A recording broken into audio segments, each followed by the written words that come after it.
Ignore খুব ছোট্ট একটা ওয়ার্ড, কিন্তু এটা একটা মানুষের অনুভূতিকে পুরো শেষ করে দেয়।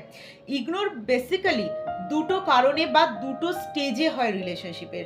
প্রথম স্টেজটা হচ্ছে সম্পর্কের একদম শুরুতে, 1 সপ্তাহ 2 সপ্তাহ বা 1 থেকে 1.5 মাসের মধ্যে তুমি ইগনোর হচ্ছ। সে তোমাকে কল করা মেসেজ করা কমিয়ে দিচ্ছে, তোমার সাথে আগের মতন কথা বলছে না, আগের মতন ইন্টারেস্ট দেখাচ্ছে না, সম্পর্কে দেখা করতে চাইছে না। এটার কারণ এটাই, সে তোমাকে নিয়ে কখনোই সিরিয়াস নয়। সে এটা ভেবেই এসেছিল যে সম্পর্কটা টেম্পোরারি, কিছুদিন সে তোমার সাথে থাকবে, কিন্তু সে একটা মায়ার মধ্যে আটকে যাচ্ছিল। তার কোথাও গিয়ে মনে হচ্ছে যে যদি যে সম্পর্কটা থেকে সে বেরোতে না পারে, সেই জন্য সে আস্তে আস্তে তোমাকে ইগনোর করতে শুরু করে। আর সম্পর্কের বেশ কিছু বছর পরে ইগনোর হওয়া মানে ইয়া তো সে কোনো বেটার অপশন পেয়েছে, আর না হলে তার সম্পর্কের মধ্যে একঘেয়েমি চলে এসেছে। তোমার সাথে যদি এরকম কিছু হয়ে থাকে, তোমার পার্টনার যদি এরকম করে, তাহলে কিন্তু